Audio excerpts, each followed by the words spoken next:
Hello, GCMH Associates.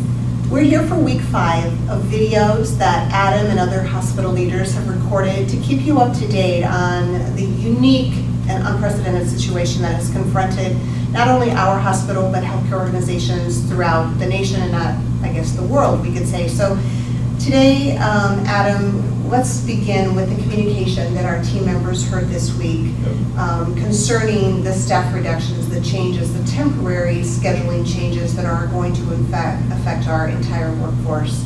Can you talk about the rationale? Yeah, a great question, and I think just first of all, before I get into that, I want to thank everybody here at GCMH and for your continued hard work and dedication towards our patients. We recognize that as we are starting to experience an uptick in positive cases of COVID, that we are also starting to experience some operational challenges that are new to us as well.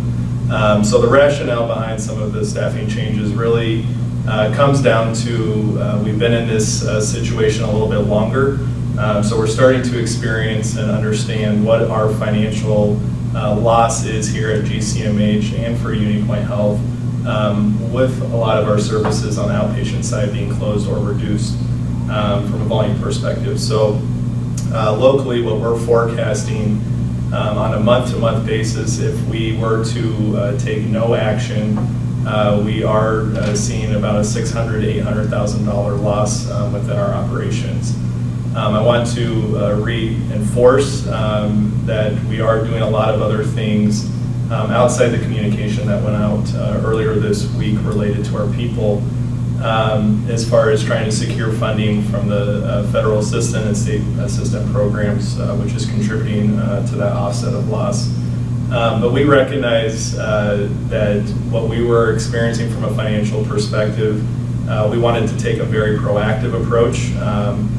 We felt that having an approach that would be shared sacrifice and having all 34,000 UniPoint Health members contribute in that shared sacrifice was a much better approach than to wait and maybe take more drastic measures such as layoffs or terminations when we really need to have some financial benefits. So it was an extremely hard decision for me, I know all of you as your leader. I know all of the sacrifices that you and your families have already made.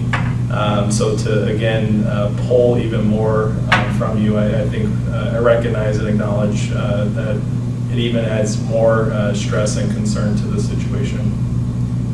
Okay, so what are the next steps? Our hospital, we know we're operating in a much different environment.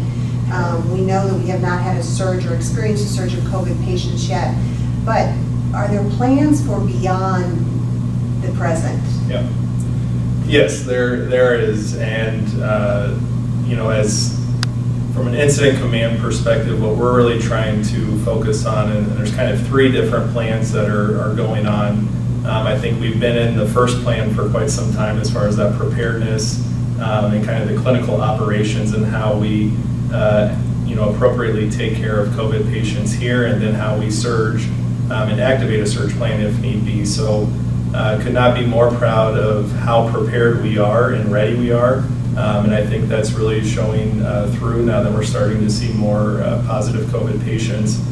I think we are quickly understanding more of the financial ramifications of what's going on with our situation. So, as I alluded, we are focusing on several financial mitigation tactics, some related to external funding, some related to our capital. So we're looking really kind of at a short and long-term financial picture to ensure that we are sustainable and in a strong position when we do come out of this pandemic.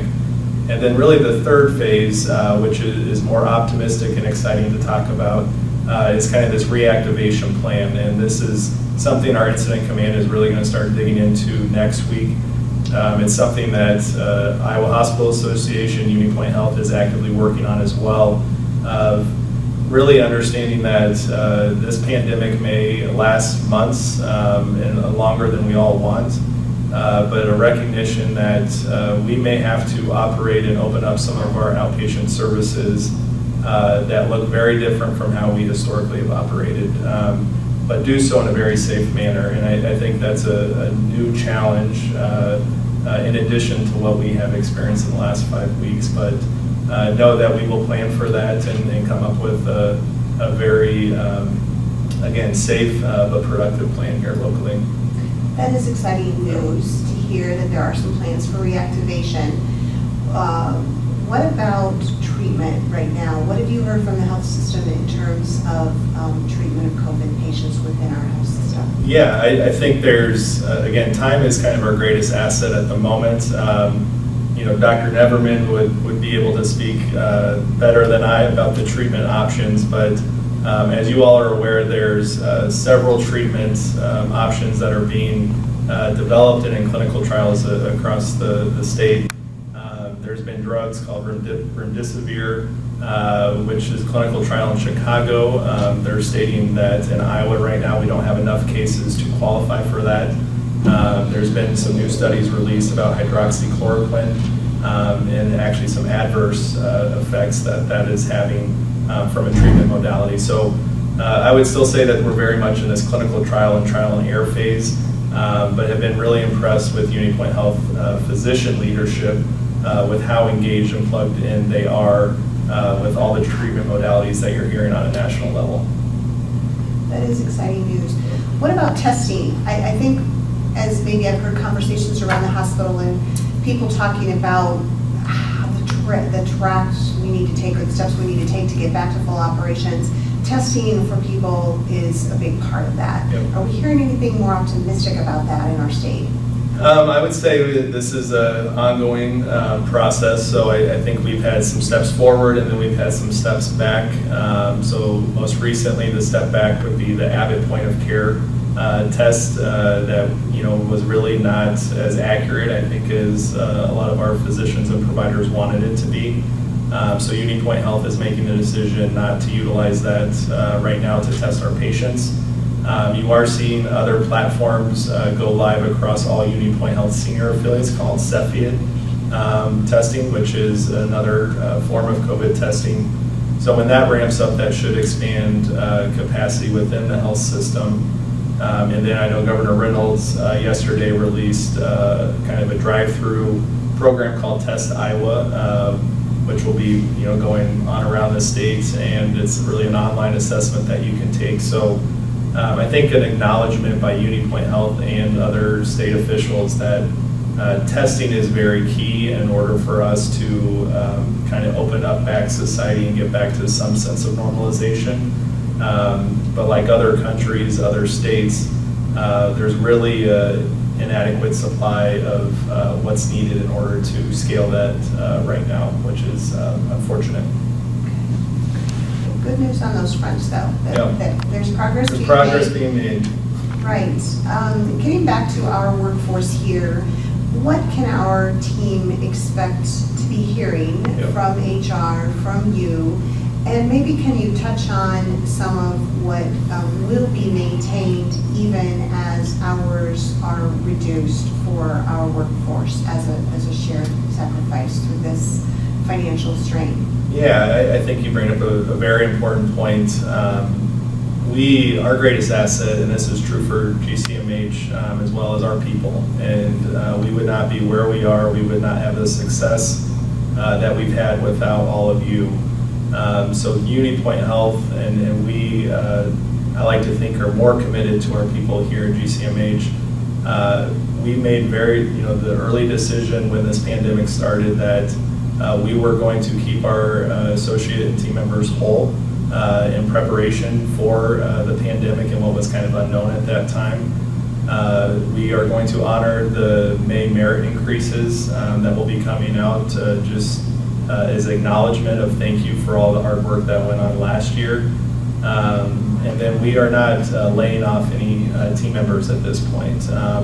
And we don't want to do that. And a big reason that we are trying to take some proactive and kind of more of a broader scope of inclusiveness within kind of that shared sacrifice that we're all going to feel is to avoid really damaging any of our team members. So as far as communication that each of you can expect later this week, I just want to thank everybody for your continued participation and feedback. I know we've been having a lot of conversations with departments and individuals over the last couple of days. We anticipate that there will be individual communication coming out tomorrow afternoon, and that will be for the individuals that are experiencing a reduction in hours, which will be that mandatory PTO or unpaid time off per pay period. For those that are choosing the furlough route, there will be individual communication again by the end of today. And then we have a lot of our salaried individuals that will be seeing a 0.1 FTE decrease, so they will receive that communication tomorrow afternoon as well. So, and then we also want to reserve Friday again as an opportunity for any questions that HR or myself can answer. So we'll try to be as transparent and available to respond to any of those questions. I noted you mentioned people who chose furloughs. Yep. Were furloughs here an opportunity for people to decide that, yep, they wouldn't mind a few weeks home with families and so on through this crisis, and they would be then prepared to come back if needed? Yeah, we're in a unique position too with unemployment benefits due to the CARES Act, which is that federal funding which offers $600 of additional benefit per week for team members that choose the unemployment or furlough route. It's important to note furlough too is people who choose that route or are asked to go that route still are going to maintain their health insurance benefits. But yes, we, like all things here at GCMH, really wanted this process to be as collaborative in nature as it could be. We understand that this was an extremely short timeline, that the system is wanting to make some of these decisions and get them enacted as quickly as possible. So we did deviate a little bit, from that timeline and wanted to have what we felt very important conversations with each of you and your departments yesterday, and have more of a voluntary approach rather than just select individuals. But I would say a mixture of both, where some departments we are asking individuals if they would like to be furloughed, and in other cases we're telling, unfortunately, individuals that don't have a role during this COVID period. But I would say overwhelmingly we've been exceeded kind of our expectations of how many people we expected or wanted to furlough initially from the voluntary side of things.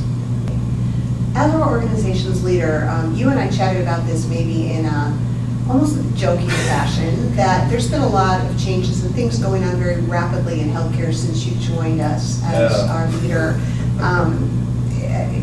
Just not quite 2 years ago, actually. But you're proud of this team. You're confident that life is going to go on. There is going to be a new normal out there that's also going to be a successful organization. Correct. Can you describe how you feel about that, and I guess your instincts concerning our future here? Yeah, I think you hit it on the nail that our future is going to look different, at least in the short term. And I think that goes for work and GCMH, but I think that also goes for our personal lives.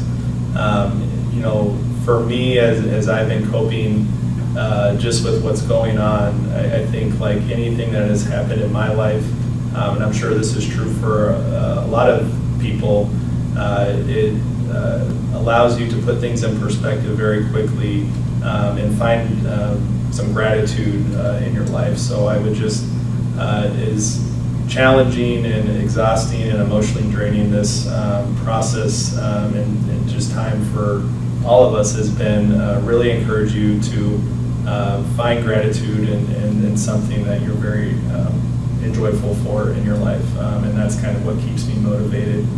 And I know that we're going to come out on the other side of this. We have the most talented leadership team. We have the most talented teams here. So that is what gives me confidence that we are going to come out on the other side of this. Okay. I feel that all of you understand how accessible Adam is, how accessible HR and Kristen are, or your senior leaders when you have questions about that. These videos are not intended to substitute for that one-on-one conversation and the true transparency of getting your questions answered when you have those, because I feel like that is the most important thing you want everyone to know, is that you don't want them to harbor anxiety or worry or fear regarding the future, but to come Right. talk to you, Yep. talk to Kristen, make sure that you understand the ramifications of the changes that are being put into place. Thank you, everyone. We'll be back with you.